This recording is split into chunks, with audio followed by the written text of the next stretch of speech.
аудармашылық пен IT-ді қоссақ онлайн ағылшын тілін оқыту деген нәрсе шығады екен. Қазаққа квантовый скачок деген не үшін ұнайды? Себебі біздің қазақ тылсымға сенетін, сондай ғайыпқа сенетін халық. Ертегілеріміздің бәрі квантовый скачок мысалы. Адамдар бір өзінің ұлы мақсат үшін дүниеге келгенін түсіну керек. Жасанды интеллект деген ол технологиялық тұрғыда квантовый өсім алып келетін технология екен да. То есть квантовый деген жалпы сөздің өзі ол бір деңгейден екінші жаңа бір деңгейге шығару ғой. Қазақстанда болып отырған қандай жақсы жаман жағдайда біздің әрбіріміздің өзіміздің үлесіміз бар. Бүкіл психология бар ғой.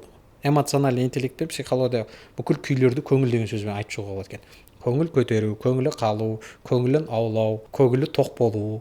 Қазір жақсылар жақсымын деп айқайламаса, ешкім білмейді оның жақсы екенін. Сен өзің пиарда мынандай сөз бар. Шындықты сен айтпасаң, басқалардың аузынан естисің дейді да.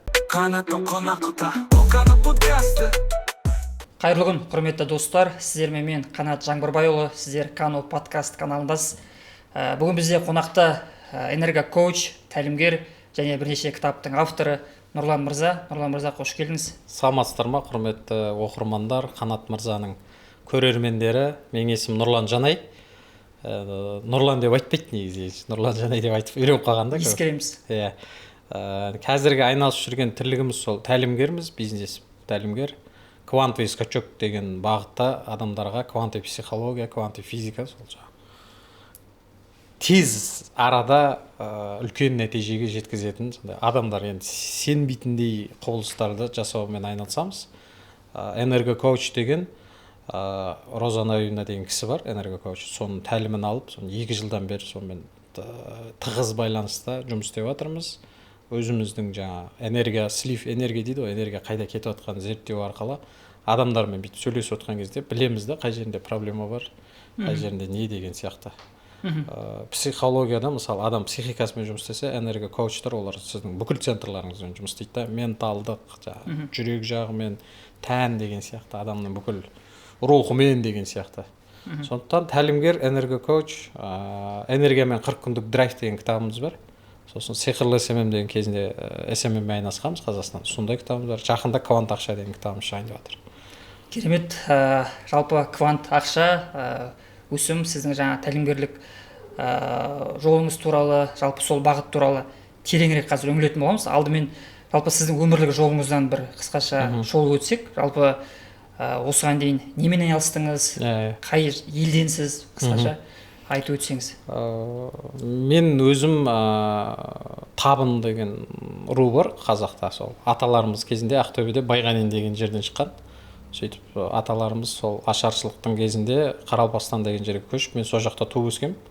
89 жыл Қаралпастанда тудым, Тақиятас деген қалада. Сөйтіп мектепте енді жақсы оқыдым мен. Мектепте лицей, академиялық лицей деген бар, Нөкіс деген қалада. Сол жерде ағылшын тілі мамандығы бойынша аудармашылықты бітірдім.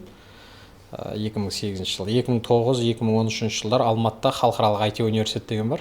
МУИТ дейді, орысша, Международный университет информационных технологий. IT саласында біраз IT компаниялар аштық, SMM-мен айналыстық, сайт, не деген нәрселер ең бірінші осы қазақша контентті бастаған кезде сол IT саласында жұмыс істедік. Сөйтіп жүрдік та осы Байқадам Медиа Групп деген компанияда жұмыс істедім. Үлкен Байқадам холдинг деген холдинг бар сол жерде. Одан алдын Жаңа ой орталығы деген компаниямыз болды. SMM үлкен Қазақстан ұлттық арнасындағы діни басқарма деген сияқты бір министрліктер неше түрлі солардың үлкен SMM айналыстық. Соларда ол кезде SMM деген Facebook, Twitter, сен барлық сайтын барлығына қарайсың, мақала саласың. Үлкен жұмыс болатын кәдімгі редакция. Ол қай жылдар?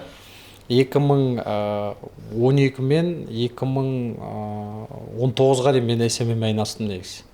Сөйтіп бизнесте жүрдік, Жаңа ой орталығы деген компанияны 1-2 жыл жүргізді, сосын Байқадам Медиа Групп деген компания барып, қазақша бизнес ньюс деген неміз болды, сайтымыз болды, бизнес ньюс KZ деген. Қазақстанда алғашқы іскерлік сайт болып бизнес туралы жазатынбыз, рейтингтер жасайтынбыз қазақша. Сосын ByStars KZ деген сайтымыз болды. Сол ByStars KZ деген сол әншілердің өмірі туралы, бай жұлдыздар деген сияқты ғой енді. Block-Time деген блог платформамыз болды. Көп бір жылдың ішінде 10 шақты сайт ашып, соның бәрін Cast Fashion деген болды, Театр Life деген болды, iMedicine деген болды, медицина. Салалық көп сайттар жасадық та. Сосын ол жерде 2 жыл жұмыс істеп, одан кейін біз жеке кеттік. Сөйтіп жүріп мен досым бар, Садық деген, сол IT университетте бірге оқыған достарымыз, интеллигент инкубатор деген не аштық, қоғамдық қор аштық та. Біз Алматыдағы ауылдан келген қара көз жастардың бәрін жинап алып, соны ағылшын тіліне, IT саласына тегін оқыттық. Ешкімнен бір тиын алмай, мемлекет қолдаймыз, көмектесеміз деді, бірақ ондай мүмкіндік сөз жүзінде қалды. Сөйтіп интеллигент инкубатормен 2 жыл ма 3 жыл жүрдік. Содан кейін мен English практикум деген онлайн тіл оқытумен айналысып кеттім. Мен бірінші маманым аудармашы болғаннан кейін аудармашылық пен IT-ді қоссақ онлайн ағылшын тілін оқыту деген нәрсе шығады екен. Сосын орыс тілін оқыдық, түрік тілін оқыдық. Тілбіл деген компанияны құрдым мен. Ол Тілбіл деген компанияны нөлден бастап 1 жылда $2 миллион дейін құнын көтердік кәдімгідей. Оборотын ба? Компанияның құны да, мысалы капитализациясы. Сол инвесторлар салатын болып кәдімгідей үлкен бір ажиотаж, Forbes-қа шықтық. IT проект. Не ғой, платформа. Сен кіресің, платформаның ішіне кіресің, соның ішінде тіл үйренесің, тесттер болады, нелер болады, сен деңгейіңді анықтайды. Мұғалімдер мен оқушылардың арасына байланысатын платформа.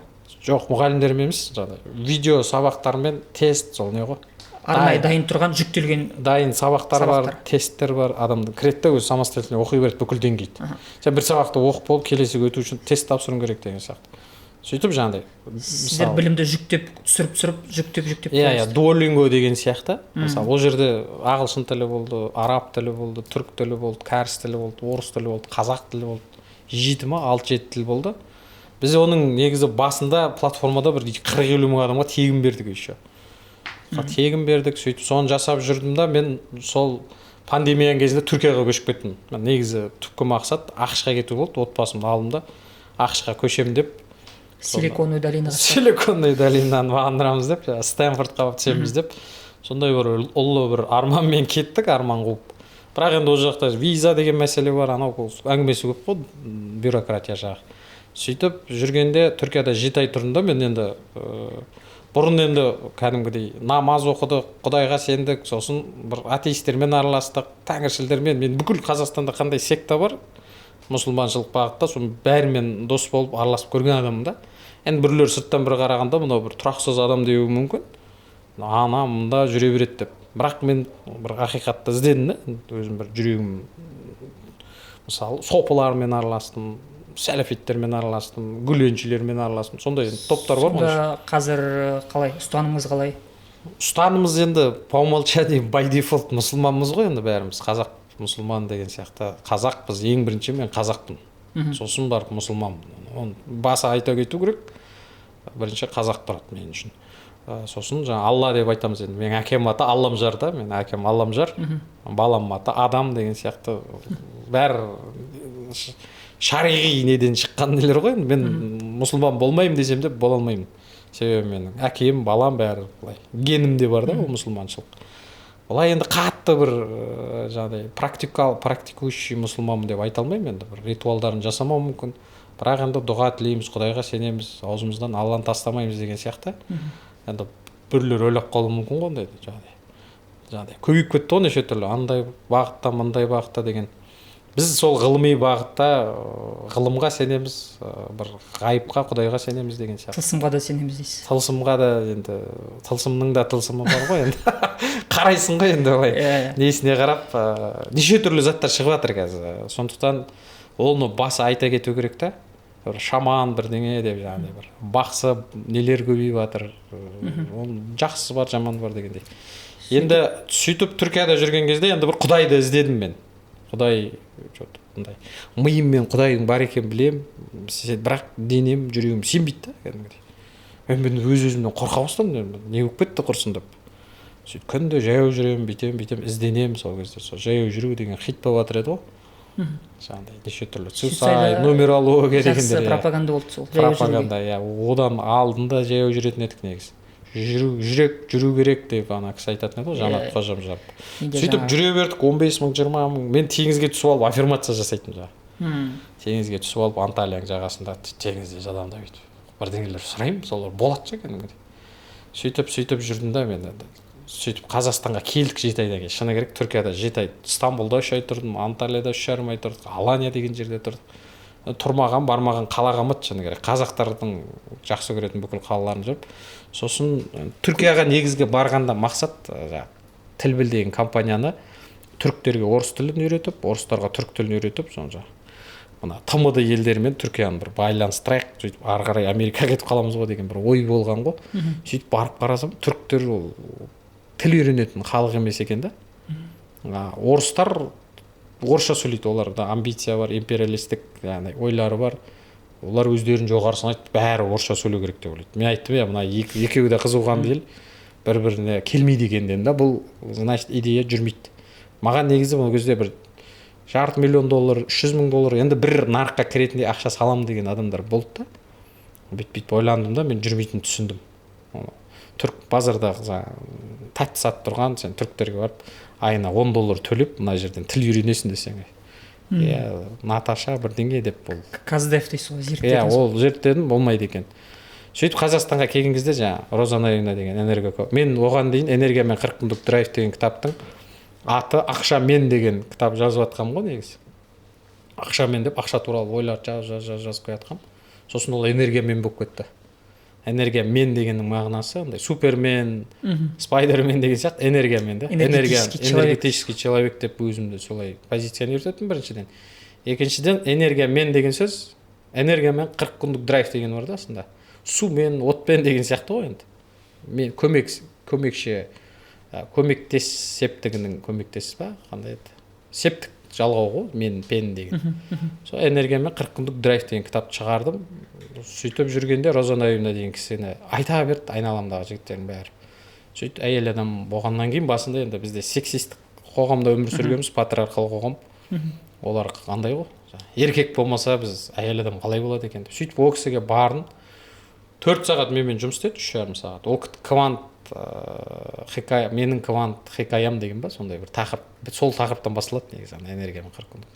4 сағат па, 3,5 сағат жұмыс істеп, кешке жалап, ағыл тегіл болып мен.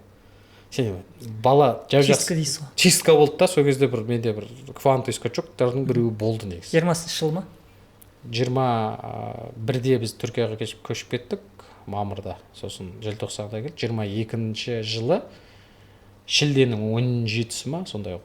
Шілде өткенде 2 жыл болған ровно. Сөйтіп чистка болды, менде бір жүрегім жылый бастады дейді ғой. Ана бір қатып қалған жүрек бір ери бастағандай болды. Содан менде квантовый скачок деген темалар, содан кейін мен неден бастап 23-ші жылы тамызда квантовый скачок деген тегін сабақтар өткізе бастадым. Квантовый скачок деген тегін курс өткіздім, квантовый скачок 2, квантовый скачок 3. Бұл дүниемен адамдармен бөлісу керек деген бір бөлісе бастадық. Таңертең тұрып аламын да сабақ өте беремін, бір жылда 50 сабақ өттім да тегін. Оразан кезінде 30 күн тегін сабақ өткем. Одан кейін 7 сабақ. Сол кісіден е?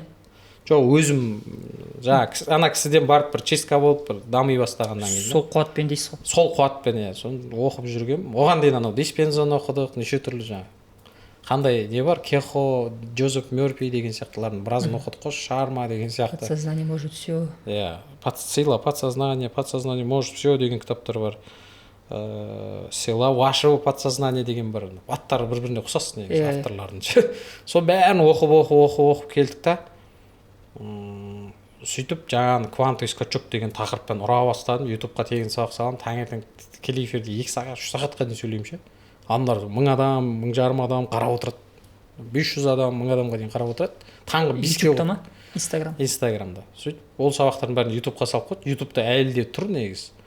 Сонымен квантовый скачокпен мен танып алдым. Нұрлан Жанай десе квантовый скачок деген бір ассоциация пайда болды да. Басында энергия дегенмен қатты ассоциация болған жоқ. Энергиямен де кітап 40 күндік драйв деген кітаптың авторы екенін біледі, бірақ энергия деген тақырыпты мен Түркиядан келгеннен кейін сата алмадым адамдарға. Энергия туралы не сатасың мысалы? Энергия туралы марафон болады десең, ол түсінбейді, курс болады десең түсінбейді. Квантовый скачок деген андай. Енді сізге жақыны сол болып тұр ғой? Негізі қазаққа квантовый скачок деген не үшін ұнайды? Себебі біздің қазақ тылсымға сенетін, сондай ғайыпқа сенетін халық. Андай енді 300 әскермен 10,000 әскер қырып тастау деген квантовый скачок қой, былай қарап отырсаң. Ертегілеріміздің бәрі квантовый скачок мысалы. Көл тауысар дейді, деп көлді бір тауысып тастаған дейді. Ол квантовый скачок ақылға сыймайды ғой. Жел аяқ дейді. Ұшады, жүгіреді, бұрын былай қаратсақ американың Марвелдың киносындағы Спайдермен, Айронмен деген кейіпкерлердің бәрі қазақта бар да. Көлтаусар, Желаяқ, тың құлақ, тыңшы деген сияқты, толағай деген сияқты тауды көтеріп кетеді. Бұның бәрі квантовый скачок жасаған кейіпкерлер. Біз квантовый скачоктың енді айтатын кезде мен соны айтамын да, адамдар бір өзінің ұлы мақсат үшін дүниеге келгенін түсіну керек. Біз бұл өмірде тек ішіп жеп, 2-3 баланы туғызып, той садақаға барып, ет жеп, сол үшін келген жоқпыз да. Бізде бір ұлы мақсат бар. Сенде бір кірпіш дүниеге кетігін тапта барғалан дегендей, ізіңнен бірдеңе қалдырып кетуің керек. Мына әлемнің, адамзаттың даму тарихына сен өзіңнің бір кірпішіңді қойып қалап кетуің керек. Сонда сен бұл өмірде квантовый скачок жасаған болып саналасың да. Ана қазақта сөз бар ғой, ер азамат ұл қалдыру керек ізінен, тал егу керек, сосын үй тұрғызу керек деген сияқты. Сол оған қоса әлемнің, адамзаттың бір дамуына сәлде болса бір үлес қосса, неге мысалы еврейлерді бәрі мықты деп санайтын, Израильде мысалы аз ғана халық бар, 10 миллион шамасы ғой плюс-минус. Сонша халықпен бүкіл әлемді аузына қаратып отыр. Бүкіл әлемдегі ғылыми жаңалықтардың барлығы еврейлерден шығады. Сонымен еврейлерді көп оқыдым да. Сөйтіп қарасам, олар балдарына кішкентай кезден бастап, бізде не қалай үйретеді? Әкім болар ма екенсің, ақын болар ма екенсің? Әкім дегенің ол коррупционер да, былайша айтқанда. Қазіргі тілмен жемқор. Ол жеп байитын адам. Ақын деген сөз ғой, бос сөзбен адамдарды сөзді айтып. Енді салыстырмалы түрде қазіргілермен салыстырсақ дейсіз ғой. Қазіргілермен, енді о заманда актуал болды ғой. Әкім болар ма екенсің, ақын болар ма екенсің деген сөз оңай ақша табуды үйретеді да баласына. Балам ғалым болар ма екенсің, спортшы болар ма екенсің, немесе мұғалім болар ма екенсің деп ешкім баласын тәрбиелемейді да бізде. Ал еврейлер тәрбиелейді екен. Еврейлер не деп тәрбиелейді? Сен істеп жатқан жұмысың өте маңызды. Сен қазір көбікті бүйтіп жұлап отырсың. Бұл көбік ертең адамзатқа тек қана еврей халқына қызмет етпе, еврей екеніңді ұмытпа, бірақ сен бүкіл әлемге қызмет ететін бірдеңе ойлап тап. Бүкіл адамзаттың мәселесін шеш, проблемасын шеш деп үйретеді. Стартаптың отаны ғой еврей. Стартаптың отаны ғой. Патент жағынан. Стартаптың отаны, сосын ана инноватор бол деген кітапта қарасам, шприц, қандай медициналық жаңалық, барлығы патенттердің бәрі сол бар екен. Айфонның өзінің, былай қарасаң, айфон өздері бір жерден шықпайды ғой. Жиналады да, әрбірінің патентін новай сол еврей. Себебі ұлттың идеологиясы, ұлттың тәрбиелеу құралы ретінде сондай нәрсені енгізіп жіберген да. Оларды діни тұрғыдан да жаңағыдай ты избран Богом, народ еврея, юдея деп айтады ғой. Жаңағыдай, сосын жаңағыдай философиялық тұрғыда да ана адамды сынайды ғой. Ақшамен сыналады адам, жақын адаммен сыналуы мүмкін, өліммен сыналуы мүмкін. Сол кезде жаңағыдай ақшадан қиналып жатса айтады да, жаңағыдай Господи, благодарю, что испытываешь деньгами деп айтады. Ақшамен сынағанда, денсаулықпен, жақын өліммен сынағанша. Еврейлер сол барлық нәрсені сосын еврейлерде өткенде ұстазымыз айтып жатыр да. Еврейлердің мақалдарын бәрі ақшамен қатысты екен да. Біздің қазақта ақшаға қатысты мақал жоқ қой. Біз ақшаны қалай, ақша психологиясы бізде неге дамымай, біз неге қарызға кіріп кете береміз, біз неге рассрочка кредитке кіріп кете береміз, біз неге үнемі жаңағыдай долговой ямада жүреміз. Себебі қазақта дүниетанымында ақша деген ұғым жоқ. Бізде бір ғана мақал бар, 100 сомың болғанша 100 досың болсын деген. Оның өзі еврейлерден алынған. Осы жерде бір ой қоса кетейін. Ана жақында мен жаңа өзім регрессиялық бағытта ченнелингпен де айналыстым. Жаңағыдай белгілі бір тылсым бағыт енді парақшамда кейде салып тұрам. Сол жерде мына мен сол Құдайдың аты ақшаға байланысты да, мысалы орыстарда Бог дейді да. Богатство. От слова богатство. Соны біз өзімізге үңіліп қарасақ, негізінде қазақта жоғары күшті ақ деп айтқан екен. Көп жерде ақ деп кездеседі. Екінші Құдай. Енді қарасақ, Құдай құт, береке, түбірі келіп тұр ақшаға. Екінші ақша деп қарасақ, ақ. Сондай бір өзімде бір сараптау болды да, кішігірім. Енді мына жерде сіз айтып отқан квант деген енді көп адамның құлағының ұшында бір жүрген сөз қазіргі кезде. Мына менің өзімнің сол жаңа Джо Диспензында барлық сол кітаптарды оқыдым, бірақ одан бері қарай мына карантиндегі 20-шы жылды алатын болсақ, содан бері қарай негізі квант деген сөз бір мейнстрим болып кетті да. Жаңағы өзімнің жаңа Жанат Бақыт деген кісімен түсірген сұхбатымда да жалпы соған қатысты мынадай бір көп адамдар айтып жатады, квантовый уақытта өмір сүріп жатыр, яғни квантовый переход, бір сондай бір ақшаға қатысты, технологияға қатысты. Мен енді жаңа өзім парақшамды жасанды интеллект бағытында жүргіземін ғой, и мен де көріп жатырмын, жасанды интеллект деген ол технологиялық тұрғыда квантовый өсім алып келетін технология екен да. То есть квантовый деген жалпы сөздің өзі ол бір деңгейден екінші жаңа бір деңгейге шығару ғой. Ол яғни 10-20%-ға даму емес, ол 10.000%-ға, 100.000%-ға. Сразу келесі деңгейге, келесі этажға шығу да. Мысалы, сіз бір жерде отырып, 1000 жерден выступать етуіңіз мүмкін да, жасанды интеллекттің көмегімен. Бұл квантовый скачок қой, мысалы. Сен мына жерде отырсың, бірақ 1000 жерде выступать етіп жатсың. Сен аватарың сөйлей береді. Ана жақта сабақ өтіп жатыр, мына жақта интервью беріп жатыр, мына жақта подкастқа қатысып жатыр. Мына қазіргі жаңа мендегі AI ассистенттер, мысалы мен өзім осылай осы жерде сұхбатта отырмын, бірақ мен орныма жауап беріп жатады да, директтен біреулер жазса, немесе менің аватарларым соңғы бір айда почти 10 000-ға жақын подписчик алып келді. Мен жоқпын, то есть мен емес, бірақ менің текстім, менің мақұлдауыммен болып жатыр. Дегенмен сол болашақ емес, уже бүгінгі күнде сондай бір мүмкіндіктерді беріп жатыр да. Ал сіз енді айтып отқан ол технологиялық тұрғыда емес, енді мына мышление, психология, ақша, психология келетін болсақ, сол уақытта енді сіз энергокоуч, тәлімгерлікте жүрген адамсыз.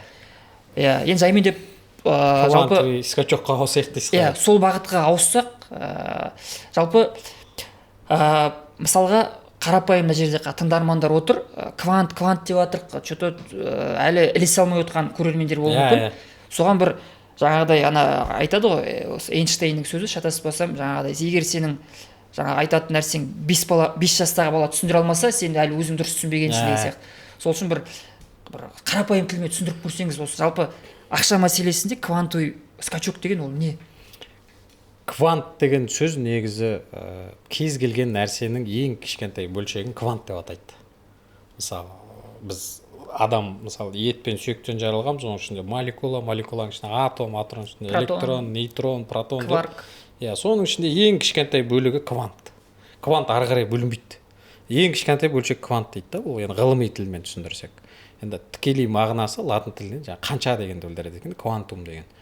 Енді квантовый скачок деген, неге квантовый скачок деген хит болып кетті, мысалы мейнстрим болып кетті, себебі 21-22 жылы физика саласы бойынша квантовый запутанность деген, орысша, қазақша айтатын болсақ, квант челленс деген тақырып бір 3 ғалым, аттарын жаттай алмадым соған. Сол 3 ғалым квант челленс деген Нобель сыйлығын алады физика саласы, физика бағыты бойынша. Содан бастап зерттей бастады. Мысалы, бұрын бізге былай үйретті. Мынау бір стакан, мен мына жерде А деген объект, Б деген объект маған тимесе, бұл қозғалмайды. Ньютон солай үйретті ғой бізге, Ньютонның заңы бойынша. Сосын Эйнштейн де айтты, әр нәрсе өзі жарықтан жылдам нәрсе жоқ деген сияқты, сондай бір салыстырмалық теориясы бар, басқасы бар. Ана квантовый запутанность зерттеген адамдар, ғалымдар тұрды да бәрін жоққа шығарды. Мына нәрсемен екеуі бір-бірімен взаимодействие дейді, бір-бірімен өзара байланыста. Бөліну жоқ. Мына арасында бостық көріп тұрған, ол сенің проекцияң, сенің көзқарасың бойынша бостық бар. Бұл негізі бұл целостный бір үлкен бір организм. Яғни ортада бостық жоқ. Ол сенің восприятиең, яғни сенің қабылдауың бойынша ол жерде бостық бар сияқты болып көрінеді. Сенің көзқарасың, сенің сана қабылдау деңгейің бойынша мына нәрсеге әсер етпей жатқан сияқты болып көрінеді. Біздің деңгейіміз жетпейді. Негізі бұл екеуі бір-бірімен әсерлесіп жатыр. Өйткені бүкіл әлем үлкен бір организм деп алатын болсақ, сіздің ойыңыз маған әсер етеді, менің ойым көрерменге әсер етеді, бәріміз бір-бірімізге әсер етеміз. Яғни мая хата с краю деп отыра беруге болмайды. Қазақстанда болып отырған қандай жақсы жаман жағдайда біздің әрбіріміздің өзіміздің үлесіміз бар. Жауапкершілікті алу керек. Яғни бір адам өзгеріп жақсы жаққа өзгере бастаса, ол 10 адамға, 10 адам 100 000 деп кете береді. Квантовый скачок деген ақша жағынан алып қарайтын болсақ, біз ақшаны проблема қыламыз, ақша материалист болып кеттік та. Ақша болса көңіл күйіміз жақсы болады, ақша болмаса көңіл күйіміз нашар болады. Яғни біз ақшаны бір әулиелендіріп жібердік па, сакрализация жасап жібердік. Ақша біз үшін бір үлкен бір андай ұғым болып кетті. Ақша үшін адамдар бет жыртысып жатыр, бір-бірін өлтіріп жатыр, бір-бірін қаматып жатыр деген сияқты. Ақшаны сәл несін түсіру керек та. Ақша негізі жоқ та. Квантовый психологияда айтады да, ақша негізі жоқ. Біз Каспиймен қазір сізге мысалы ақша жіберсем миллион теңге, по факту ақша берген жоқпын ғой сізге. Бір цифрлар сізге барды, ана жақта бір цифр ауыса салды, болды. Негізі ол былай материалдық тұрғыдан мен сізге ешқандай ақша берген жоқпын. Бір кнопканы перевод деген басып жібердім, бізге ақша түсті. Солай қаншама операциялар адамның көңіл күйіне әсер етеді да. Егер біз ақшасыз да бақытты бола алатын болсақ, ақша бар болса да жоқ болса да Құдайға бір шүкіршілік етіп, бір алғыс айтып, благодарный состояниеде өмір сүре алатын болсақ, бақытты сезініп күйіміз, состояние деген күй ғой, көңіліміз тоқ болатын болса, күйіміз жақсы болатын болса, біз ол ақша түбінде келеді негізі. Біз ақшаны не үшін табамыз мысалы? Не үшін 1 миллион тауып жүрген адам 2 миллион тапқысы келеді, 2 миллион тауып жүрген 3 миллион тапқысы келеді? Себебі эмоция үшін ақшаны табамыз ғой біз. Біз ол ақшаға тамақ сатып аламыз. Жақсы тамақ жесең, жақсы эмоцияға бөленесің. Жүзің жадырайды. Бір саяхаттайсың. Шетел бармаған елге барасың, сен 7 күн жүресің, ол жақта бір 7 ай, 7 жыл жүрген сияқты әсермен, ощущениемен келесің. Яғни эмоция сатып алдың. Көлік сатып аласың, үй сатып аласың, жақсы киім сатып аласың, бұның бәрі эмоция. Ақшамен эмоция сатып аламыз. Ал сол ақша болмаса да сен сол эмоцияны сезініп үйренген кезде, сіз көңілі бай адамның ол материалдық тұрғыдан да бай болады. Мен квантовый скачокта айтып жүрген нәрсем, біз ақшаға байлануды қоюымыз керек. Мен түсінемін, елде жағдай нашар, елде жағдай қиын, мемлекеттің өзі бүкіл әлемге қарыз, қазақтардың біраз бөлігі кредитке, рассрочкаға батып қалған, ол экономикалық, әлеуметтік жағдайға кетпей қояқ. Бірақ енді түптің түбінде біз Құдайға сенсек, Құдай бізді біз шыға алмайтын қораға тықпайды да негізі. Біз қораға кірдік па, значит, демек ол тесікке кірген жерден шыға аламыз. Шыға алмайтын болсақ, біз өліп қаламыз. Бізді то, что нас не убивает дейді, делает сильнее деген, бізді өлтірмейтін нәрселердің бәрі бізді күшті қылады. Біздің демек қазір қанша үлкен қарызға кірген сайын, демек сіздің потенциалыңыз одан 10 есе, 20 есе, 30 есе көп деген сөз. Біз Құдайдан сұрайды екенбіз ғой, миллиард теңге тапқым келеді деп. Сөзде 100 миллионның проблемасы келеді да саған. Сіз андай тендер ұтып алған кезде 3%-ын заморозить етіп, тендеріне гарантия деген сияқты, сен бір үлкен бір планкаға, квантовый скачокқа шығатын кезде, оның да өзінің гарантиясы келеді да проблемасы. Сен соны 10%-ын жаба алмасаң, сен ертең қалай миллиард табасың деген сияқты. Біз өзіміз сұрап аламыз барлық нәрсені, проблеманы сұрап аламыз, тілеп аламыз, сөйтіп соғысын ренжиміз оған. Барлық адамдардың қарап отырсаң, керек болса ауруды да, өлімді де адам өзіне тілеп алады екен да. Сұрап алады екен. Алла, ол өзі білмейді, запрос жасауды білмейміз ғой негізі.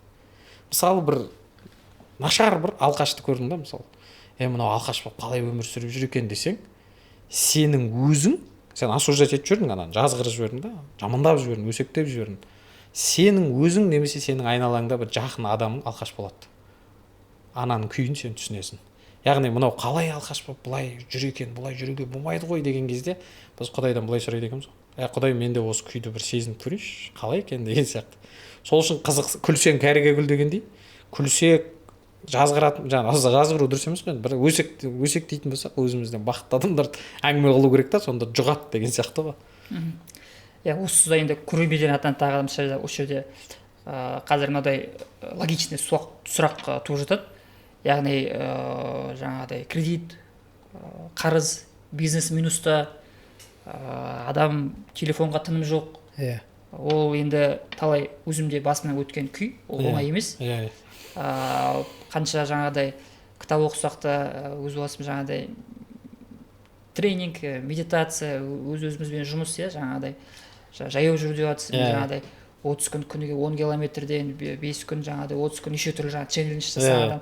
Дегенмен белгілі уақытта Құдай жаңағыдай сен руханилық жаңағыдай өз-өзіңе жұмыс жасап, особенно тұрған адамдарды ерекшесін айтты. Жаңағыдай айтады ғой, жаңағы мен рухани жолды бір медитация жасап, Құдайға алғыс айту шығар деп ойласам, оказывается, бір үйде отырып ата-анаңмен тату бола білу, эгоңды сындыра білу, кешірім сұрай білу деген сияқты. Енді жаңағы тақырыпқа орала келсек, адамдар сұрауы мүмкін, түсінікті, бірақ дәл қазір мен қырғын қарызда отырмын. Мен не істеймін мына состояниеден шығу үшін? Өте дұрыс орынды сұрақ негізі. Бағана мысалы көшеде келе жатырмын да таңертең.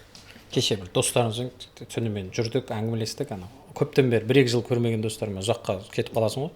Сөйтіп үйге барған жоқпын да, сон таңертең бір 1-2 сағат жаяу жүрейін деп телефонды өшіріп тастап. Мен айтамын да, қазір менде телефон жоқ болса, қалтамда азын-аулақ ақша бар былай жүргенге. 20-30 мың теңге деген сияқты. Ақша болмаса, менде телефон болмаса, мен никтомын ғой деймін да, мен ешкіммін ғой. Бомждар түсіп кеткенсің ғой. Мен өзімді бомж сезініп көрдім 1,5 сағат. Сөйттім да, үйге баруға еріндім. Көлікті бір басқа шаруалармен айдап кеткен, баланы балабақшаға бару. Сөйтіп бардым да, скамейкада жаттым паркке кіріп. Бомждар не істейді, соны істеп көрдім да. Арақ ішіп қойып кеткен жоқпын, бірақ сау, идейімді сау, бәрі дұрыс. Жүрдім. Сөйтіп көшеде келе жатырмын. Жаяу жүрмін да, жаяу көптен бері жүрмегенмін. Сондай төменгі районда, мен көбінен Әл-Фараби, Абайдан жоғары жүремін да. Сөйтіп мен айтамын, қарапайым адамдар дүкенге кіріп жатыр, бір торговый представитель дегендер алып келіп жатыр. Мен Алматыға келгенде сондай торговый представитель болсам ғой, осылай зат тассам ғой, грузчик болудың өзі арман болды. Алматыда қалу үшін мен кез келген жұмыс жасауға, көше сыпыруға дейін. Мен айтамын, қазір деңгей 15 жыл өтті, деңгейден кетіп қалыпты деймін да. Мен төменгі таптағы адамдарды ұмытып қалғансың ғой, қалай өмір сүретінін. Жаңағы бомждарды бүйтіп ойланып келіп жатырмын. Неде? Ешкім мен мысалы осуждать етіп жатқан, ешкім шаруасы жоқ, сен не істеп жатсың, не қылып жатсың, скамейкада жатырмын. Сол кезде ойландым да, мына 200 мың, 300 мыңға халықтың 70-80% өмір сүріп жатыр. Мен айтатын әңгімелер, мен соңғы кезде уайымдап жүремін, қаралым неге көбеймейді. Сөйтсек біз өзіміздің әңгіме ортадағы жігіттермен айтатын осознанный прокачанный ортадағы әңгімелерді айтады екенбіз да, рилсқа. Енді сіздің сұрағыңызға оралатын болсақ, мысалы 300 мың, 500 мың алып жүр, кредит, оның жартысында кредитке кетеді. Немесе кейбіреулер бар, табысынан кредиті көп, бірақ қалай төлеп отқанын өзі түсінбейді. Бірақ жабылып жатыр анау. Оның өзі былай ғайып қой енді. Мен оларға айтарым, бүкіл бақыт, бүкіл ізгілік, бүкіл игілік тек қана ақшада емес. Қарызың бар, кредитің бар, жұрттар сені мазалайды, қаның ішеді деген сөз, сен нашар адамсың деген сөз емес. Адамның ақша табатын қабілеті бір гран дейді, бір жағы, тұлға ретінде ол бөлек адам. Яғни сен ақша таба алмадың, қарызды уақытында қойып бере алмадың, немесе біреудің ақшасын уақытында бере алмадың деген сөз, сені полный адам ретінде, тұлға ретінде құнсыздандыруға болады деген сөз емес.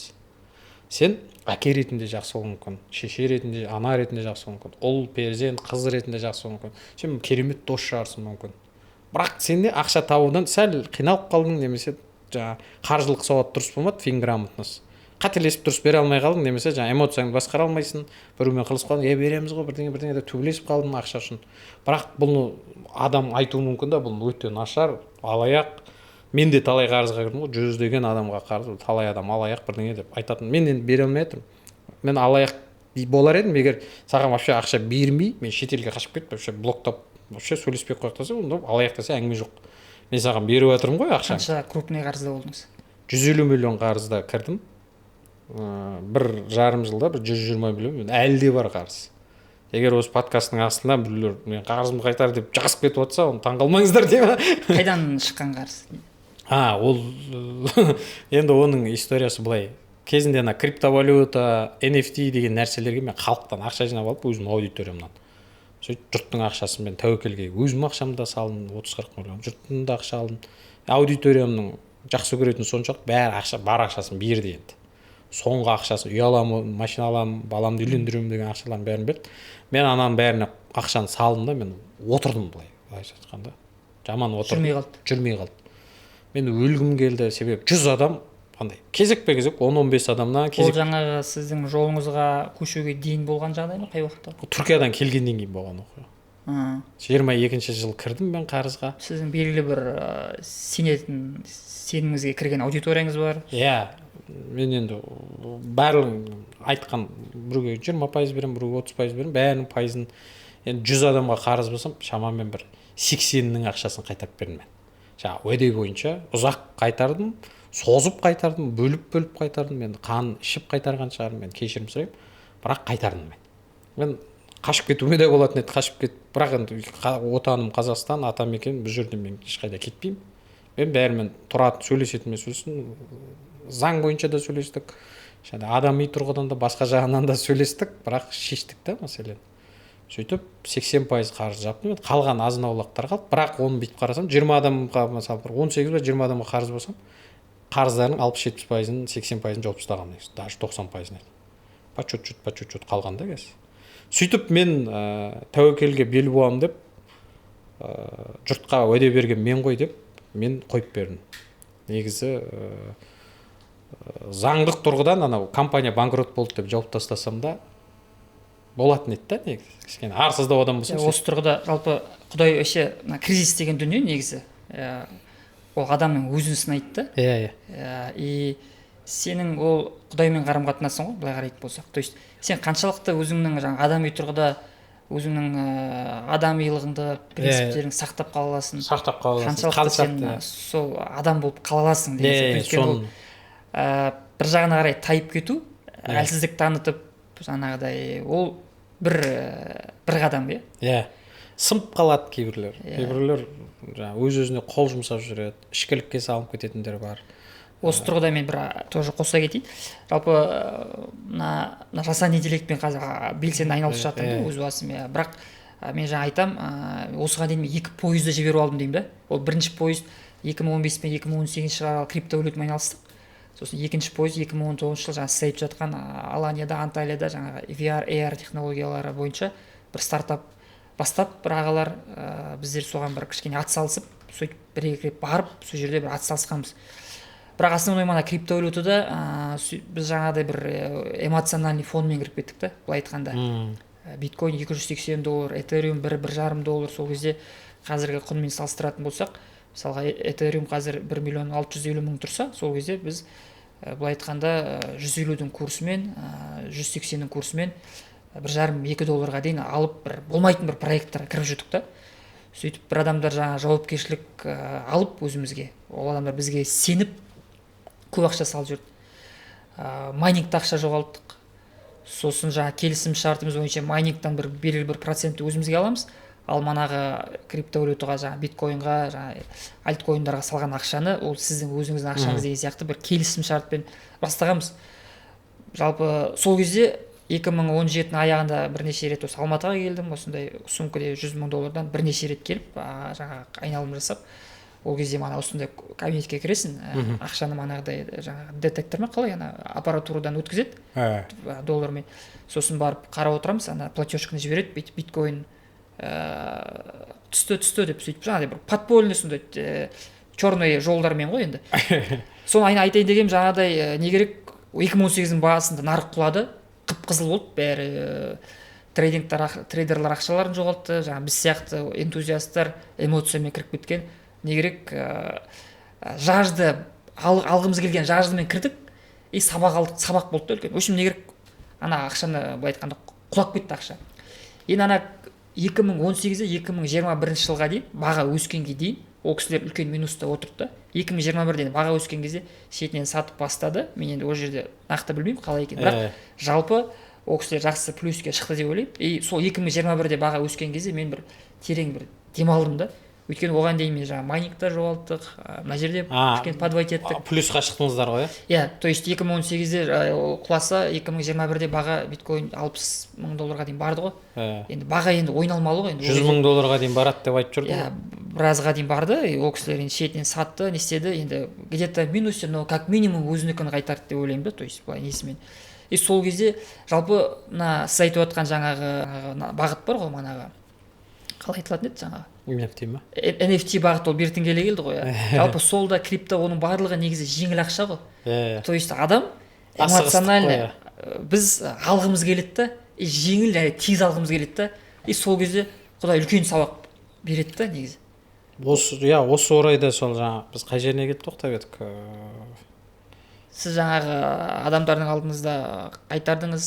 Мен енді 100% болмаса 80%, 85% қайтардым. Әлі де қайтарым. Сөзімде тұрам деген ба. Созылып кетіп енді адамдардың налалары болды, әркімнің әртүрлі. Соңғы ақшасын беріп жүрмін. Менің аудиториям бай аудитория емес қой. Мен үлкен сабақ алдым. Инвестиция деген теманы түсіндім, криптовалюта деген. Жаңа дұрыс айтасыз. Менің ниетім тез баю болды. ана маған ақша берген адамдардың да ниеті сондай болды да. Түк істемей бәріміз байығымыз келді. Еңбек етпей бәріміз алаяқ болып тұрмыз ғой, бір сөзбен айтқанда. Әркім белгілі, барлық адам белгілі бір деңгейде алаяқ та негізі. Просто оны өзі мойындайтын адам бар, мойындамайтын адам бар. Сен өзіңмен шынайы болсаң, біреу айтқан кезде сен намысыңа тимейді, сені триггерт етпейді да. Ол түк істемей ақша тапқым келді мен, жұрттың ақшасын салып қойып, өзіңде самый умный что ли деген сияқты. Сол кезде бақ етіп удар жедім. Ана адамдар да сабақ алды да мен арқылы. Деп. Бізде қаншама пирамидаға алданған адамдардың бәрі үй алам, машина алам деп отқан 15 миллион, 20 миллион, 50 миллион аппаратта беріп қойып түк істемей жеп жатқысы келеді да негізі. Ал ол өзінің бір банктердегі бір гарантийный депозит бар ғой, 14%, 15% деген сияқты. Доллармен 3-4-2-3% деген сияқты. Ол сондай нәрселерден ол ақшаны қанағат тұтпайды ол. Ол жыл сайын 40%, 50% алғысы келеді да, 100% алғысы келеді. Ол түпкі ниетіміз бәріміздің түк істемей байығымыз келеді. Ал ондай байлық ол уже дұрыс байлық емес та негізі. Криптовалюта деген сол көп адамдардың сондай бетпердесін әшкерелеп тастады. Маскамыз шешіліп қалды ғой негізі криптовалютаның арқасында. Және үлкен, мен өз басым үлкен сабақ болды да. Жалпы мен 2012-ден бері саудада болған адам, сотовый ремонт оңдап, точка аштық, бір жылдан киім дүкені, 3 жылдың ішінде 7 сауда нүктем болды. Алматыдан әкелем, Стамбулдан әкелем, аламыз, сатамыз. Саудада ғой енді кәдімгі 3 жыл белсенді саудамен алысып, артынан криптовалюта шыққан кезде бір жаңа бір деңгей сауда деген зат, аласың, әкелесің, жүресің, ана килограммдап, ол кезде ана карго бәрінде өзіміз жүреміз. Мынау жерде бір ол кезде Киясакидің кітабына тойып алған, жаңағыдай 4-ші инвестордың деңгейіне шыққымыз келеді. Жаңағыдай бір купил, продал деп бір сондай бір немен не істеп қалдық та. Бірақ ана Уоррен Баффет деген мықты инвестор ғой енді. Жаңағы мен өзім Сюцайда ол кісі аналитический склад умады. Мен туған күні 30 август, ол кісі де 30 август былай ойлау жүйесінде кішкене ұқсастықтарымыз бар да. Сол кісінің айтқан бір несі бар да.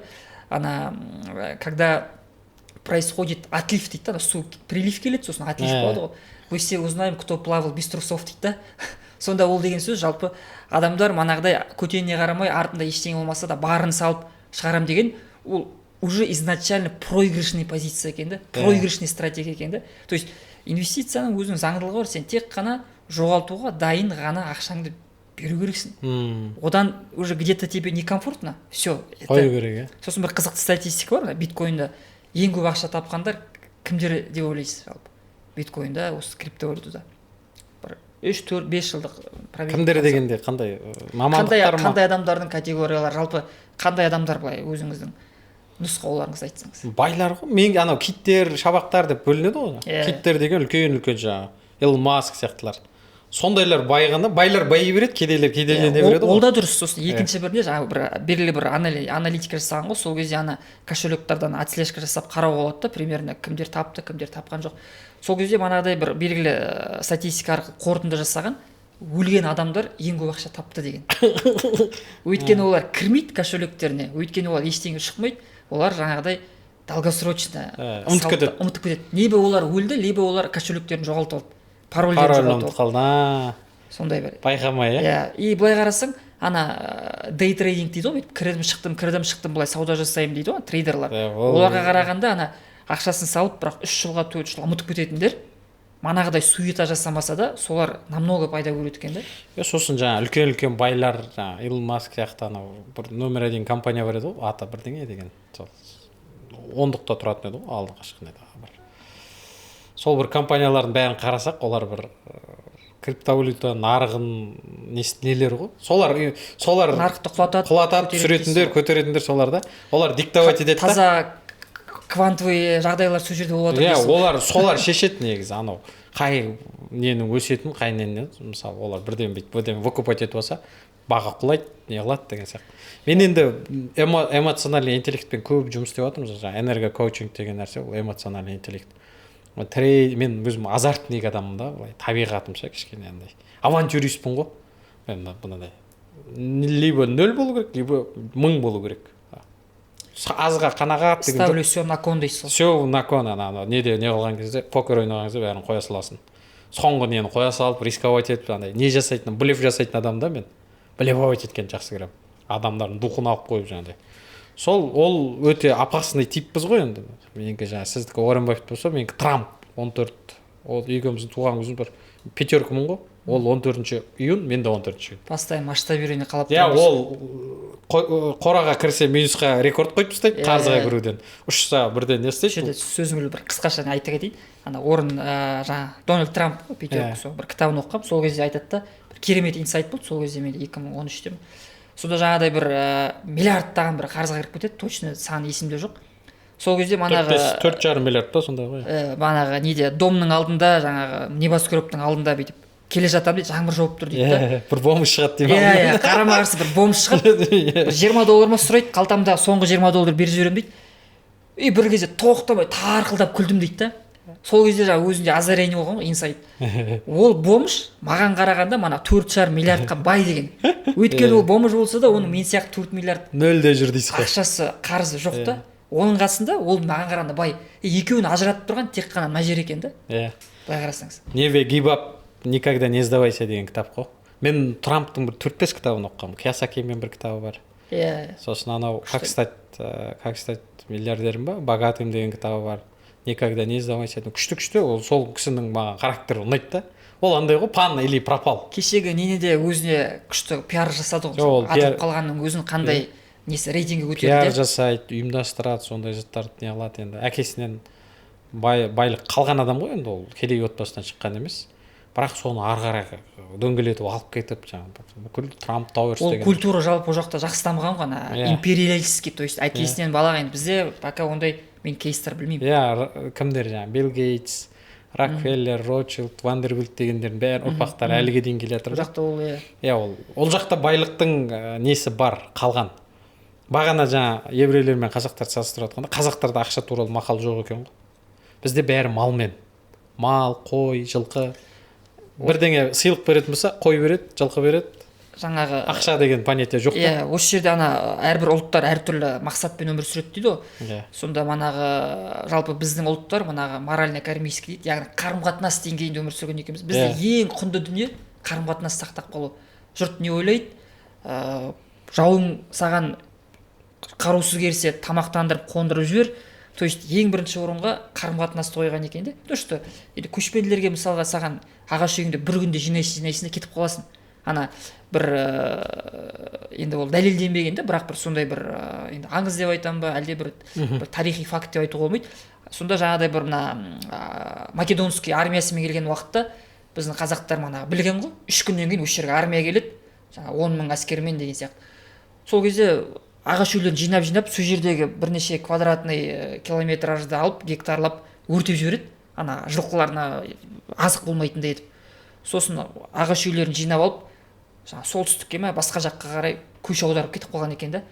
Сол кезде зачем бізге соғысып не қажет дейді да. Соғысып олармен арпалысып бізде мына ағаш үйімізді қызғанамыз ба деген сияқты жинап кетіп қалады екен да. То есть бір жағынан өте бір данышпандық шешім деп санаймын. Екіншіден жаңағы дүнияға не жоқ, привязка жоқ та. Сол квантовый скачок деген сол ғой. Біздің ата-бабамыз негізі ұланғайыр жеріміз бар, басқа жаңа соғыстарда жеңгені бар. Қазақстанда тас лақтырсаң жаңа киелі жер дейді. Бүкіл оңтүстік, бүкіл батыс, бүкіл шығыс, солтүстік барлық жерлер әулиелі жерлерді. Ол деген сөз, квантовый скачок, квантовый физика дегеннің бәрін түп-тамыр осы жақтан шыққан ғой негізі. Біздің ата-бабаларымыз андай бір күндік несімен өмір сүрген да былай. Осы қазір мен көңілім тоқпа болды. Қазақта көңіл деген сөз бар да. Көңіл күй дейді ғой. Күй деген ол состояние ғой. Көңіл деген бөлек. Қазақша, орысша, ағылшынша перевод жоқ. Көңілге қатысты 30-40 не бар екен. Состояние ма? Ол күй состояние, көңіл келмейді, оны айта алмайсың. Көңіл деген андай бір қазақтың ғана өзінің бір сөзі. Көңіл аулайды дейді. Көңілін аулайды. Бүкіл психология бар ғой. Эмоциональный интеллект пен психология бүкіл күйлерді көңіл деген сөзбен айтып шығуға болады екен. Көңіл көтеру, көңілі қалу, көңілін аулау, көңілі тоқ болу, көңілге қатысты көп көңіл көтеру деген сияқты. Көрдіңіз бе? Көңіл сарайын құру дейді. Көңілге қатысты бір 40 состояние бар екен ғой. Яғни біз көңіл үшін өмір сүреміз. Қазақ көңілі бір атын насыбайдан қалады дейді. Ренжіп қала салады болды. сен анау обида ұстама бірдеңе ол сені триггер етеді, қызықтырмайды. Сен насыбай сұрайды, бермей қалдың, қойшы дейді. Адам бүкіл жаңағы қымсыздандыра салады ғой. Біз көңіл үшін өмір сүреміз, көңіл үшін бәрі. Той садақа жасайды көңіл үшін. Біреуге көңіл айту деген бар. Көңіл айтпаса, жаңа бір жақыны өлген кезде көңіл айтпаса, тойына бармасаң да көңіл айту керек деген сөз бар ғой. Жаназасына бару керек деген сияқты. Көңіл айту, көңіл көтеру, көңіл аулау, көңілі тоқ болу, көңіл сарайы, көңілі шат дейді. Жаңа көңіл көтеру, көңіл деген сөздің бен ақ қазақ, жаңа сіздің айтып отқан жаңа халық дедіңіз, данышпан дедіңіз, көңіл деген сөзбен ақ бізден шығады екен ғой. Басқа ұлттарда жоқ та ондай. Осы Нәке, осы тұрғыда мен онымен толықтай келісемін. Керемет біздің идентикамыз ғой, бұл бірінші идентикамыз. Енді осыны ескере отырып, осыны сақтай отырып, екінші жағынан заманына қарай сай, енді материалдық тұрғыда адам бай өмір сүру керек деген ұстанымды мен қолдаймын. Яғни әрбір қазақ бай болу керек. Әрбір қазақ технологиялық тұрғыда алда болу керек. То есть біз ол тұрғыдан да алда болу керекпіз да. Сонда енді сіздің ойыңызша біз қалайша мына өзіміздің идентикамызды сақтай отырып, өзің жаңа көңілге қарайды деп жатсыз, жұрттың пікірі, ойы, оның да бір крайності бар, мысалға мені біреулер айтады, жұртқа қарамау керек. Мен де оны белгілі бір деңгейде қарау керек деп ойлаймын да. Бірақ опять-таки әрбір нәрсенің өзінің бір деңгейі бар, біз баланс сақтай білу керекпіз да. Енді осы тұрғыда соны жаңа сақтай отырып, қалай біз заманмен сай, заманына талабына сай біз қандай болуымыз керек сонда? Мысалы, кезінде қазақтар жаңа малмен өлшеді ғой барлық. Мал деген бұрын біздің түсінігімізде қой, жылқы, сиыр, 4 түлік қой, түйе деген сияқты. Оны сатасың, сен активке айналасың. Қазіргі заманның малы ол сенің әлеуметтік желідегі подписчиктерің. Қазіргі заманның малы болса жаңа искусственный интеллект, жасанды интеллект, роботтарың. Сен 1000 роботың болса, мысалы, ойлашы, ақша келіп беріп тұратын. 1000 жылқың болмай қойсын, 1000 жылқы қазір қызық емес қой. 1000 жылқың $1,000,000 мысалы. 1000 робот саған $1,000,000 әкеліп беруі мүмкін да. Роботтар жұмсап қойсақ та, мысалы, қой, мал сияқты да. Сосын жаңа неміз болса, әрбір әлеуметтік желіміз, мысалы, TikTok'ың қой болса, Instagram'ың жылқы болсын, YouTube'ың сиыр болсын да. Диверсификация. Барлық жақта біреуін хакер взломать етіп кетсе, біреуінен алып қалса, екінші тұрады. Контенттің сақталады. Сосын қанша бас подписчигің бар деп сұрап па бір-бірімізден. TikTok'та менде 10,000 бас жылқы бар. Ол сіз айтып отырсыз ғой, Қанеке мысалын алайық ғой. Ол контент біздің жасап отырған жаңа әншілер бар ғой. Мысалы, Майкл Джексонның әліге дейін авторлық құқықтан ақша алып тұрады. Біз қазір креатив индустрия деген нәрсе пайда болып жатыр ғой Қазақстан. Қазақ контентті сататын әлемге контент арқылы ақша табады. Біз стартаптар мемлекеті мен контент мемлекеті болуымыз керек қой. Қазіргінің бизнесі, қазіргінің 4 түлігі де, қазіргінің барлық мал дүниесі де сол. Біз контент, қазақ деген сөзге жатып алған қалыппыз ғой. Осы айтып отқан әңгімелерді ағылшыншаға аударсаң, ағылшынша жазылады. Не деген мышление құрсын деп. Ағылшыншаға, орысша, бүкіл тілдерге, арабшаға аударып контент сатуымыз керек. Шетелге де импорт, экспорт шығаруымыз керек. Сосын стартаптар. Идея көп қой қазақтардың, бәрі идейный ғой. Бәрі бір идеяда жүреді әйтеуір. Мен жаңа достарымызбен сөйлесіп, әрқайсында 10 идеям бар ғой. Соны упаковка жасап, не істеп сату керек қой, венчурный фондтар жасау керек. Жаңа стартаптар мемлекетін бізді еврейлерден мықтымыз негізі. Еврейлерден де мықты да біздің менталитетіміз. Біз өздігімізді жоғалтып алғанбыз ғой таққа. Сондықтан ойлаймын жаңағыдай. Искусственный интеллектпен дамытсын, жаңа трейдинг деп жатсыз.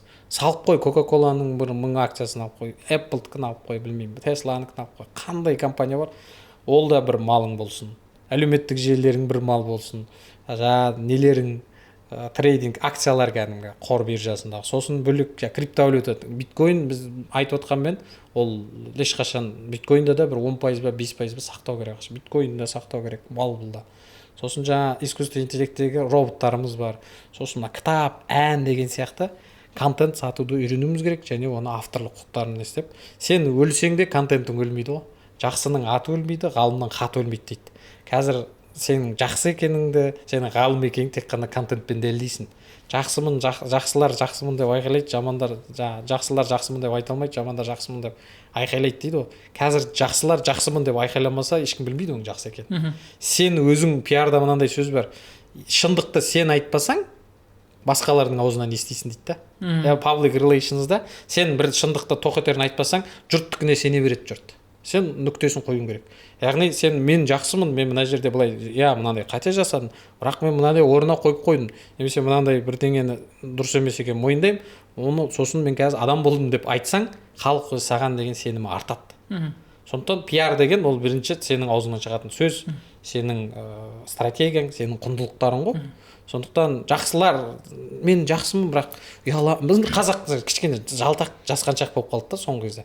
Әлеуметтік желіге шыға ұяламын, құрсын блогер болып кетті деп айтады, анау мынау дейді. Заман блогерлерді болып тұр, анау Ким Кардашьян, Килли Дженнер, бірдеңе дегендердің қазір компаниялар миллиардтаған доллар тұрады. Сосын ана мистер Бист дегендердің қазір реклама алмайды дейді да. Оның 7 миллион, 10 миллион невыгодно да өзінің өндерін шығарып тастаған. Оны миллиарды оборот жасап жатыр. Илон Маскқа, Трампқа, жаңа кім бар, Цукербергке әлеуметтік желіде контент жүргізіп не керек оны? Фейсбукта біреу Фейсбук деліп отыр, біреу Твиттер деліп отыр. Оларға не керек деймін да, мысалы. Оларға личный брендинг не керек, мысалы. Сен X.com ғой енді бұрынғы Твиттер. Твиттердің сен мен мысалы Инстаграмның мен қожайыны болсам, мысалы Павел Дурбқа не үшін керек контент жүргізеді? Ол жүргізеді. Біреу Телеграм ұстап отыр, біреу Твиттер ұстап отыр, біреу Фейсбук ұстап отыр, Инстаграм ұстап отыр, WhatsApp. Бірақ не? Өздерінің парақшалары бар. Демек, бұның бәрі актив. Ертең жаңа сіз айтып отқан жасанды интеллект аватарлар бойынша адам мәңгілік өмір сүре береді. Сен өлсең де сен контентің шыға береді мысалы. Кеше ана Касалапов деген осы жерде Алматының жігіті бар, жас бала, 2021-22-дегі бала. Осы жасанды интеллектпен 150 мың подписчик жинады, өзіне нейроаватар арқылы. Жақында ана Калифорния Силиконовый долинадан келді, сол жақтан тәжірибе алмасып, өзінің хабын ашып, жақсы дамып жатқан жас жігіт. Сол жаңа айтады, мен егер де жоғалып кетсем, менің контентім жалғаса береді дейді. Яғни ананың бәрін жүйелеп тастаған да. То есть бір сондай бір жаңа сіз айтып отқан квант деп жатсыз ғой, технологиялық тұрғыда бір кванттық бір деңгейге келе жатыр. Енді жаңа бір толықтыра айта кетейін. Жалпы техникалық тұрғыдан не істеу керегі негізі бәріне түсінікті. Ең бірінші кедергі мына миымыз болып тұр ғой. Жаңағы белгілі бір ойларымыз, жаңағы шектеулеріміз санамыздағы, осы тұста менде жаңағыдай былай қарасаң, жаңа 4 жыл бойы біз Снейхан деген компанияны дамыттық. Шоколад шығардық осы Алматыда. Жаңағы Садыхан, Маймарт, көптеген супермаркеттерде, жаңа Еврофарм көп жерде сатылдық. 400-ге жуық сетьта болдық. Артынан жаңа дистрибьютор белгілі бір жағдайлар болды. Ашық айтқанда банкротствомен жабылдық, дамыта алмай қалдық. Енді мен өзім жаңағыдай іс-әрекетімді сараптап, талдауға салып, что не так? Мен нені дұрыс емес жасадым дегенде, мен ең бірінші көп себептер көп енді. Ең бірінші себеп менде жеке бренд болған жоқ. Егер де менде жеке бренд болса, менің бір 100 мың подписчигім болса, мен ана каждый цехта біз сухофрукт, орехты екеуін қосамыз да, құрамында қант жоқ, ешқандай жаңағыдай қоспа жоқ, консервант жоқ, глютен жоқ, лактоза жоқ, сондай керемет өнім жасадық та. Жеген кезде тәтті, өзі пайдалы. Оны мен Стамбулда да болдым, Киевта болып, команда технологтармен біз разработка жасап, сөйтіп керемет қылып жасаған дүние болды да, бірақ жүргізе алмадық. Сонда основной вывод, менде жеке бренд болған жоқ. Егер де мен каждый манағы іс-қимылымды, өндірісімді бүйтіп көрсетіп отыратын болсам, бір 100 мың подписчигім болатын болса, мен оңай әрбір қаладан дистрибьютор табатын едім. Мен көптеген супермаркеттерге жеңіл келетін едім. Мен инвесторды финансирование жеңіл табатын едім. То есть сондай біз мүмкіншіліктерімізді шектеп қойдым да. Сол үшін мен биыл жаңағыдай қолға алып қазір әлеуметтік желімді жүргіздім. Енді бір қоса кетейін деген, жалпы осы тұста көбі ойлайды да, манағыдай жеке бренд деген ол жалпы мына біз айтып жатқан рухани тұрғыдан айтатын болсақ, негізінде мен сондай бір Құдай негізі бәрін бізге береді. Бізге, то есть өмірде бәрі түсінікті негізі. Сіз егер де біз өмірмен күреспей, өмірмен қарсыласпай, просто бүйтіп қарайтын болсақ, мысалы қазір кімдер ақша тауып жатыр, экологиялық тұрғымен біз жаңағы нелерді алмаймыз. Енді мана жаңағы олигархтарды біледі ғой, елдің бәрі біледі, олар қалай табатын. Ал егер сен өзіңнің қабілет қасиетіңді ашып, осылай камераға сөйлеп, сүйікті ісіңмен айналысып ақша табатын болсаң, онда бір ғана жол блогерлік деп ойлаймын да. Яғни жоғарғы күштің өзі бізден оны талап етіп отыр деп санаймын. Мен оны қазір жеке бренд деген сөзді жалпы мен рухани жол деп санаймын. Не үшін? Өйткені сенің қабілет қасиетіңмен сен елмен жариялап тұрып бөлісу керексің да.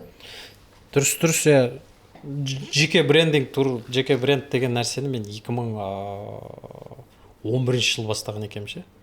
Мен баяғыда 2009-да Алматыға келіп университетке түскенде Ник Жан деген ағылшынша атпен жүретін университетте Mail.ru бар ғой, Mail.ru'да, Facebook'та, Фейсбукқа агенттің кездері ғой. иә, агенттің кездері.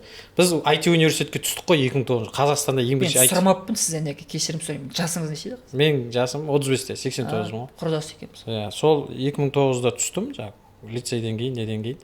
Сол IT-ге түскенде 2009-да мен Facebook 2009-да ашқанмын ғой. Ол кезде адамдар Facebook түгіл, ВКонтактеде мен кішкене продвинутый қалаларда өмір сүретін жастар ВКонтактеде отырады, ауылдың адамдары Mail.ru'да, агентте отыратын кез. Сол агентте, Facebook'та, ВКонтактеде керек болса, Mail.ru'да барлық жерде Никжан деген атпен, Ник деген Нұрлан деген, ағылшынша қызық, Жан деген Жанай деген сияқты. Сөйтіп мен бір күн Том Питерстің кітабын оқыдым. Бренд человек деген, человек бренд деген.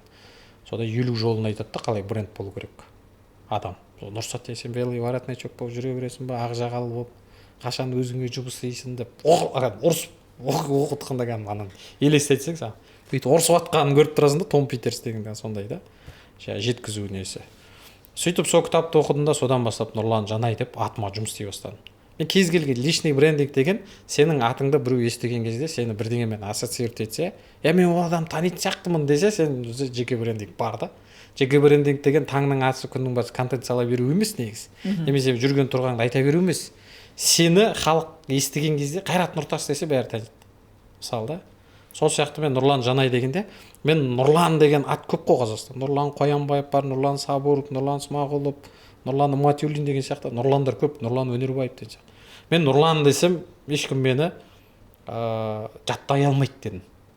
Нұрлан деген бұндай ғой, Нұрсұлтан Нұрлан дегендер көп қолданатын аттар. Қанат та сондай мысалы. Міндетті түрде фамилияны қосу керек дедім. Мен жақында соны Кано деп өзгертіп қойдым да, негізі оның алдында Кано болды да. Жаттау оңай болды. Сөйтіп адамдармен танысқан кезден бастап бүкіл жерде мен өзім Нұрлан Жанай деп таныстыратын болдым. Ей, Арман Жанай, ей, Қанат Жанай деген сияқты естіледі да. Бір еркелеткен кезде бірдеңе Жанай деп, Жан деп дефис қойып, ай деп еркелетеді. Ей, балам, бала Жанай деген сияқты. Сөйтіп Нұрлан Жанай деп айта бастадым. Бүкіл жерде біреумен танысам, кім деп сохранить етіп қояйын деп жатса, айтам Нұрлан Жанай деп сақта деймін. Немесе сақтап отқанда қарап тұрамын, не деп сақтап жатыр. Нұрлан Алматы, Нұрлан IT деп сақтама, Нұрлан Жанай деп сақта деймін ғой. Сөйтіп GetContact'те қарасам, бәрі Нұрлан Жанай, сосын барып жаңағыдай нелер қосылғанда, ешкім мен Нұрлан деп айтпайды қазір, Нұрлан Жанай деп айтады. Соны личный брендингтің мен білмеймін, басым істеп кеттім ма, соны бір ойластырдым да. Сол жұмыс істеді. Мен түбінде атақты адам боламын, түбінде елге танымал адам боламын. Мен Құдай қаласа биыл ма әйтеуір жақын арада жасанды интеллектімен анау-мынауды қосып сіздердің өздеріңіздің әйтеуір көмектеріңізбен былай істесек, миллион подписчик жинаймын деп ниеттеніп отырмын да. Ана қазір Анар Дримстің көтерген жігіттермен жұмыс істеп отыр. Олардың мышлениесін ойлап қойдым. Жас балдар, 20-21 жастағы балдардың әңгімесі. Соны айтар ойымыз бар, сөйлей аламыз. Мен телевидениеде істедім, блогер болдым, қазақша Википедияда администратор болдым, Фейсбукта 10 жыл жаңа халықтың сөзін сөйлеп, жаңа әлеуметтік мәселелерді көтердім. Инстаграмда қанша жыл контент жазып жүрдім, 3 кітап жаздым. Енді ұшан теңіз ғой енді былай қарап отыратын болсақ. Істемеген сала жоқ. Телевидениеде де жүргізуші болдым кәдімгідей, сценарист болдым, продюсер болдым мен кәдімгі, ток-шоудың продюсері болдым, журнал шығардым, газеттерде жүрдім деген сияқты. Бұқаралық ақпарат құралдарында қандай бәрінде жұмыс істеппін ғой, мен радиода да керек болса. Сол тәжірибенің бәрі осыған алып келді дейсіз. Алып келді ғой, енді мен қазір мына жаңа камераларды, мынандай микрофонды көргенде мен өзімнің жаңа стихиям дейді, өзімнің бір икигайым тапқан сияқты дейді. Бұл жерде балықта жаңа суда жүзген балықтай сезінемін да. Бұл жерде микрофон жағдай болса тек сөйлей берейін деп тұрмыз ғой. Атысына дейін сөйлей береміз, иә, ол анау. Дегенмен Нәке осы жерден енді тоқтайық дейсіз ғой. Осы жерден тоқтайық. Көрермендерге тағы да контент қалдырайық. Бұйыртса алдағы уақытта түсіре жатармыз. Енді осы жерде жалпы мына бір конкурс па, бір нәрсе ойнатсақ қалай қарайсыз? Жалпы консультацияларыңыз бар ма негізі? Квантовый ақша жөнінде? Бар, негізі менде тәлімгерлік деген нәрсе бар. Ең күшті продуктымыз енді жеке тәлімгерлік деген бар, 10 миллион теңге тұрады. Сосын топпен тәлімгерлік деген бар, ол 2-4 миллион тұрады. Ол сол 2-4 миллион тәлімгерлік 2 ай жұмыс істейміз ғана топпен. 10-15 адам, көп адам алмаймыз. Соның басында 5 күн ретрит болады. Мен сол 5 күндік ретритте бір енді 5 адамға, егер Алматыға келетін 5 адамға сыйлайық. Керемет. Керемет, енді шын көңілден. 5 күндік ретрит офлайн, иә? Офлайн кәдімгі Алматыда бір коттеджде жатып алып сол жерде оқиды, сол жерде жұмыс істейді кәдімгі 5 күн оқытамын мен. Ол жерде проработкасы бар, ана ата бабалармен рухтармен байланысып кетеді, құдайды жаңағыдай неше түрлі нелер болады. Қандай кішкене тылсым бар, иә, оны ғайыпын көрген кезде сезінесіз. Бір күшті рухтанып қайтады. Сол 5 күндік ретрит 5 адамға беремін, бірақ міндетті түрде басқа қалалардан келу керек. Келесі потокта ондай мүмкіндік болмайды. Мүмкіндік осы ол мүмкіндікті пайдалану үшін достар осы жерде осы өзіңіз айтып жүресіз ғой.